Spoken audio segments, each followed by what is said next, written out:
Hi, good morning. എല്ലാവർക്കും നമ്മുടെ പുതിയൊരു വീഡിയോയിലേക്ക് സ്വാഗതം. അപ്പം ഇന്നും പതിപോലെ ബ്രഷൊക്കെ ചെയ്ത് പിന്നെ നേരെ കിച്ചണിലേക്ക് വന്നിട്ടുണ്ട്. കിച്ചണിലേക്ക് വന്ന് ആദ്യം തന്നെ ചായ എടുക്കും. ഇന്ന് വർക്കിംഗ് ഡേ ആണ്. എല്ലാവർക്കും സ്കൂളിലും ഓഫീസിലും ഒക്കെ പോകേണ്ട ദിവസമാണ്. അപ്പം രാവിലെ വേണ്ട ബ്രേക്ക്ഫാസ്റ്റും അതുപോലെ ഉച്ചയ്ക്ക് ചോറൊക്കെ കൊടുത്തു വിടണം. ചോറും കറികളും എല്ലാം ഉണ്ടാക്കണം. അതുകൊണ്ട് ഇന്ന് മൊത്തത്തിൽ നല്ല ബിസി ആയിട്ടുള്ളൊരു ദിവസമാണ് രാവിലെ സമയം. ഇന്നിവർക്ക് ബ്രേക്ക്ഫാസ്റ്റിന് വെജിറ്റബിൾ സാലഡും അതുപോലെ ഒരു മുട്ട പുഴുങ്ങിയതൊക്കെ കൊടുക്കാമെന്ന് ഓർത്തു. ഈ സാലഡിന്റെ റെസിപ്പി ഇത് നേരത്തെ ഞാൻ എൻ്റെ വീഡിയോയിൽ ഇട്ടിട്ടുണ്ട്.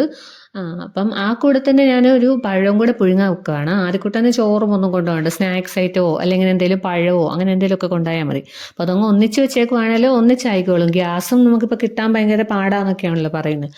അപ്പോൾ പിന്നെ ഒന്നിച്ചങ്ങ് വെച്ചു. പിന്നെ ആ നേരത്ത് ഞാൻ അവിയലിന് ഉള്ള സാധനമെല്ലാം തലേദിവസം തന്നെ അരിഞ്ഞു വെച്ചിട്ടുണ്ടായിരുന്നേ. അപ്പം അതും കൂടെ കുക്കറിലോട്ട് ഇച്ചിരി മഞ്ഞപ്പൊടിയും ഉപ്പും വെളിച്ചെണ്ണയും കൂടെ തിരുമ്മി അടുക്കി പിടിക്കാതെ ഒരു ശകലം വെള്ളവും കൂടെ ഒഴിച്ച് കുക്കറിൽ അങ്ങ് വെച്ചേക്കും. ഇന്നിപ്പം ചോറിന് കറികൾ അവിയലും അതുപോലെ കപ്പളങ്ങാത്തോരനും പിന്നെ കുറച്ച് തൈര് ഇരിപ്പുണ്ട്. ഇവിടെ ആർക്കും മോര് കാച്ചുന്നത് ഇഷ്ടമില്ല, അപ്പം തൈരും ഇതൊക്കെയാണ്. ഞാൻ തലേദിവസം തന്നെ വേണ്ട പച്ചക്കറികളെല്ലാം അരിഞ്ഞങ്ങ് സെറ്റാക്കും. അപ്പം പിന്നെ രാവിലെ നേരെ എടുത്ത് കുക്ക് ചെയ്ത് വെച്ചാൽ മതി. അതുപോലെ തന്നെ തേങ്ങ ചിരണ്ടി ചേർക്കേണ്ടതിന് തേങ്ങ ചിരണ്ടിയതും അത് അരച്ച് വെക്കേണ്ടതാണെങ്കിൽ അരച്ച് അങ്ങനെയെല്ലാം ഞാനങ്ങ് ചെയ്തു വെച്ചേക്കും കേട്ടോ. അപ്പം രാവിലെ എനിക്ക് അത്ര എളുപ്പമുണ്ട് പണി. പിന്നെ നേരെ അതൊക്കെ അടുപ്പിലങ്ങ് ഇട്ടു. പിന്നെ നമ്മുടെ ചോറ് ഞാൻ തലേദിവസം റൈസ് കുക്കറിൽ വെച്ചിട്ടുണ്ടായിരുന്നു. അപ്പം അതും കൂടെ നേരെ എടുത്തൊന്ന് തിളപ്പിക്കാൻ വെച്ചു. അതെടുക്കുമ്പോൾ നേരെ അവറ്റയിലോട്ടൊരു മുട്ട ഒക്കെ പുഴുങ്ങാൻ വെക്കുന്നുണ്ട്, അതുകൂടെ വെക്കും. ഞാൻ ഈ ഇൻഡക്ഷൻ കുക്കറിൽ പാല് തിളപ്പിക്കുക, അതുപോലെ തന്നെ ഇതുപോലെ എന്തെങ്കിലും മുട്ട പുഴുങ്ങുക, അല്ലെ ചോറ് തിളപ്പിക്കുക, ഇങ്ങനത്തെ കാര്യങ്ങളൊക്കെ കേട്ടോ അവത്തെ ചെയ്യുന്നത്. അങ്ങനെ അത് ചെയ്തു. അങ്ങനെ ചെയ്തുകൊണ്ടിരുന്നപ്പോഴത്തേനുമാണ് ഇതേ കറണ്ട് പോയത്. കറണ്ട് പോയാൽ പിന്നെ ഇവിടെ പെട്ടെന്ന് വരും, എന്നാലും ഇൻഡക്ഷനൊന്നും നമ്മുടെ ജനറേറ്ററെ വർക്കാവത്തില്ല. അപ്പോൾ ഇത് പെട്ടെന്നൊന്ന് കറണ്ട് വരണേന്ന് പ്രാർത്ഥിച്ചുകൊണ്ടിരിക്കുകയാണ്. കാരണം ഇത് ഇൻഡക്ഷനും കൂടെ ഇല്ലാതെ രാവിലെ പറ്റത്തില്ല. നമുക്ക് ആകെപ്പാടെ ഗ്യാസ് സ്റ്റവിന് 2 ബർണറേ ഉള്ളൂ. അപ്പം ഇൻഡക്ഷനും കൂടെ കൂട്ടി 3 എണ്ണം. അങ്ങനെയാണ് രാവിലെ കാര്യങ്ങളൊക്കെ പോകുന്നത്. ഏതായാലും പെട്ടെന്ന് കറണ്ട് വന്നു. പിന്നെ നേരെ നമ്മുടെ സാലഡിന്റെ ബാക്കിയെല്ലാം ചെയ്തു. പിന്നെ അവിയലിനുള്ള അരപ്പും എല്ലാം ചെയ്തു വെച്ചിട്ടുണ്ടായിരുന്നേ. അപ്പം അതിനകത്തോട്ട് അരപ്പും ചേർത്ത് കുറച്ച് തൈരും ഉപ്പ് ചേർത്തിട്ടുണ്ടായിരുന്നില്ല, ഉപ്പും എല്ലാം കൂടി ഇട്ട് നന്നായിട്ടൊന്ന് എടുക്കും. പിന്നെ ഈ കുക്കറിൽ അവിയൽ വെച്ചാൽ കുഴഞ്ഞു പോകുന്നൊക്കെ അമ്മയൊക്കെ പറയുന്നതൊക്കെ, പക്ഷെ അങ്ങനെ കുഴയത്തില്ല. എനിക്ക് ശരിക്കും കുഴഞ്ഞ അവിയലാണ് ഇഷ്ടം. അതുകൊണ്ട് ഞാൻ നന്നായിട്ട് കഷ്ണമൊക്കെ ഇട്ട് കുത്തി ഇളക്കി ഒന്ന് കുഴച്ചെടുക്കുന്നതാണ്. അല്ലാത്ത പക്ഷം ഇതിൽ കുക്കറിലിട്ടാൽ കുഴഞ്ഞൊന്നും പോകത്തില്ല. നമ്മൾ ഒത്തിരി വെള്ളം ഒഴിക്കാതിരുന്നാൽ മതി. അങ്ങനെ അവിയലുമായി പിന്നെ കപ്പളങ്ങാത്തോരനായി കറിയെല്ലാം ആയപ്പോൾ കൊണ്ടുപോകാൻ വേണ്ടിയുള്ള ചോറ് അങ്ങ് വിളമ്പി വെക്കുവാണ്. ചോറ് റെഡി ആകുമ്പോൾ തന്നെ ഞാൻ ചോറ് പാത്രത്തിലോട്ട് ഇങ്ങനെ അങ്ങ് വിളമ്പി വെച്ചേക്കും. പോകാൻ നേരം ആകുമ്പോഴത്തേനും അത് ചെറുതായിട്ടൊന്ന് ആറിക്കോളുമല്ലോ.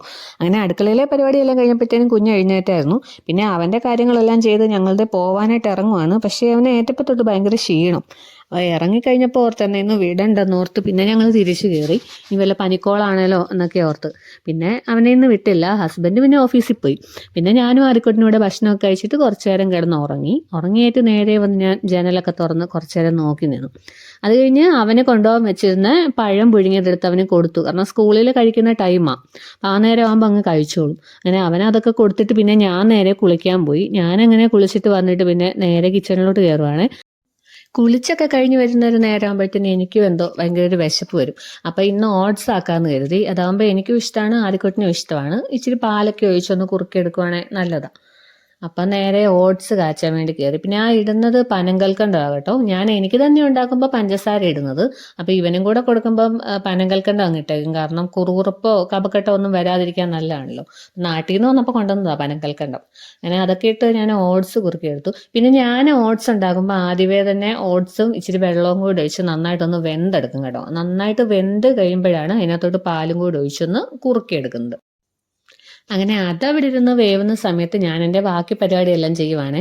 രാവിലെ കുക്ക് ചെയ്ത് വെച്ചതേ ഉള്ളൂ, ഒന്നും എടുത്ത് മാറ്റി വെച്ചില്ല. എല്ലാം ഞാൻ ചെറിയ ചെറിയ പാത്രത്തിലാക്കി എടുത്തൊന്ന് മാറ്റി വെക്കും. അപ്പം നമ്മൾ കഴിച്ച് കഴിയുമ്പോൾ പിന്നെ ഫ്രിഡ്ജിലോട്ട് വെക്കാൻ വേണ്ടി എളുപ്പമുണ്ടല്ലോ. അങ്ങനെ അതൊക്കെ ചെയ്തു. അപ്പം അതിൻ്റെ ഇടയ്ക്ക് അവൻ എന്നെ വിളിച്ചുകൊണ്ടിരിക്കുന്നുണ്ട് അങ്ങോട്ട് ചെല്ലാൻ പറഞ്ഞുകൊണ്ട്. അവനവിടെ തന്നെ ഇരിക്കാൻ പേടിയാണ് ഹാളിൽ. അപ്പോഴത്തേനും ഓട്സ് ആയി. ഇനി അത് നേരെ കുറച്ച് നേരം ഫാനിൻ്റെ ചോട്ടി വെച്ചൊന്ന് തണുപ്പിച്ച് ഇത് ഞങ്ങൾ രണ്ടുപേരും കൂടെ ഓട്സ് TV ഒക്കെ കണ്ടുകൊണ്ട് കഴിക്കുവാണ്. ഇപ്പൊ ഇവിടെ ഇരിക്കുന്നുണ്ടെന്ന് പറഞ്ഞാലും എൻ്റെ മനസ്സ് മുഴുവൻ പാത്രം മുഴുവൻ കഴുകാൻ ആണല്ലോ എന്നുള്ള ചിന്തയാ.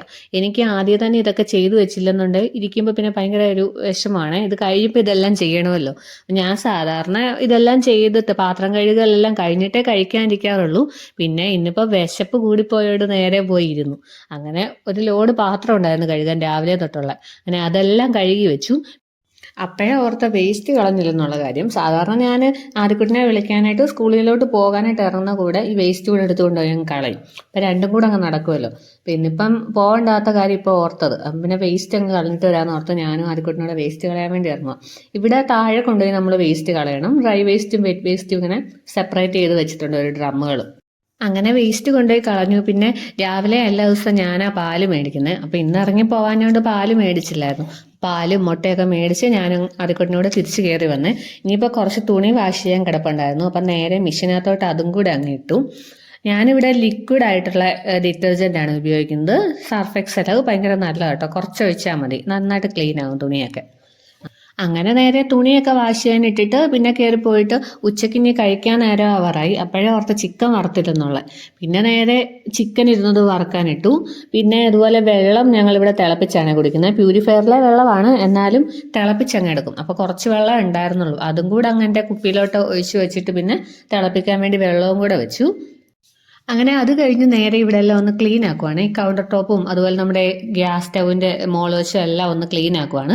ഇപ്പം നമ്മൾ എന്തെങ്കിലും ചിക്കനോ മീനോ അങ്ങനെ എന്തെങ്കിലുമൊക്കെ ഒന്ന് വറുത്ത് കഴിയുമ്പോഴത്തേനും ഇവിടെ എല്ലാം അതിൻ്റെ എല്ലാം എണ്ണമയോ എല്ലാം തെറിക്കുമല്ലോ. അപ്പം ഞാൻ ഇതുപോലൊരു ലിക്വിഡ്, ഇത് ഞാൻ തന്നെ ഉണ്ടാക്കിയതാണ്. അത് ഞാൻ വേറൊരു ചാനലിൽ കണ്ടിട്ട് ഉണ്ടാക്കിയതാണ്. നമ്മുടെ വിനാഗിരി, ഒരു അടപ്പ് വിനാഗിരി, പിന്നെ ഒരു തുള്ളി മാത്രം ഏതെങ്കിലും ഒരു സോപ്പിൻ്റെ ലിക്വിഡും ബാക്കി വെള്ളവും കൂടെ ചേർത്ത് മിക്സ് ചെയ്തിട്ട് ഇതുപോലെ ഒന്ന് സ്പ്രേ ചെയ്ത് തുടയ്ക്കുവാണെങ്കിൽ നല്ല ക്ലീൻ ആകും കേട്ടോ. പെട്ടെന്ന് തന്നെ അവിടെ എല്ലാം ക്ലീൻ ആകും, എണ്ണമയം എല്ലാം പോകും. പിന്നെ നല്ലൊരു സ്മെല്ലും നിൽക്കും.